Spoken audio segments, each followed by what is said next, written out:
কিন্তু স্বর্গে একটা অসুবিধা আছে, সেই অসুবিধাটার জন্য আপনারাই বিচার করবেন যে আপনারা স্বর্গে যাবেন কিনা। স্বর্গে, সঞ্জয় বাবু, স্বর্গে একটা অসুবিধা আছে, সেটা হচ্ছে কি, যে যেই পরিমাণ আপনার ক্ষুধা লাগবে স্বর্গের দেবতারা এই পরিমাণ আপনাকে খেতে দেবে না। ওখানে সুন্দর সুন্দর পাকা ফল আছে, কিন্তু গাছের ডাল থেকে ছুটে আপনি খেতে পারবেন না। ক্ষুধার ঠেলায় আপনি জল খেতে যাবেন, ওই সরোবরে নদীতে যে স্রোতস্বিনী ধারা আছে, ওই জল আপনি হাতে উঠে খেতে পারবেন না।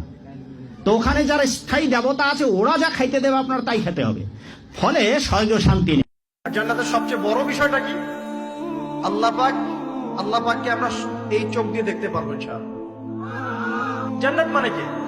যা ইচ্ছা তাই করতে পারবেন। জান্নাত মানে কি? আপনি চাচ্ছেন, আল্লাহ আমি এখন একটা খামর চাই, শরাব আপনার সামনে হাজির, চিন্তা করার সাথে সাথে। জান্নাত মানে কি? আল্লাহ আমি আপনাকে দেখতে চাই, আল্লাহকে আপনি দেখতে পারবেন।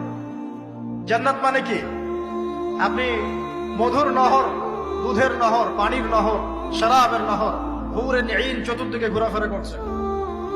একজন নিম্নমানের জান্নাতি, মানে সবচেয়ে শেষের দিকে যারা জান্নাতে যাবে, তাদের সাথেই দুজন করে হুরে নিঈন, আহাল পরিবার তো আছেই, গিলমান পানপাত্র নিয়ে চারপাশে ঘোরাফেরা করবে। জান্নাত মানে কি? যেখানে যা ইচ্ছা তাই করা যাবে, বলার কেউ নাই, বাধা দেওয়ার কেউ নাই, সেখানে কোনো মৃত্যু নাই, সেখানে কোনো অহেতুক কথাবার্তাও নাই, কোনো গান গল্প নাই, কোনো মিথ্যা নাই, কষ্টের ক্লেশ মাত্র নাই, থুতু ফেলতে হবে না। জান্নাত মানে থুতু ফেলতে হবে না।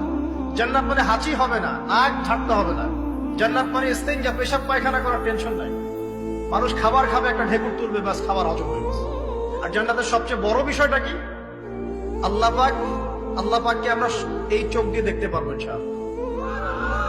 আর তার সমকক্ষ একটা বিষয় হচ্ছে, আল্লাহ পাক বলে দিবেন যে আমি তোমাদের সবার উপর সন্তুষ্ট হয়ে গেলাম, যাও কোনোদিন অসন্তুষ্ট হবে।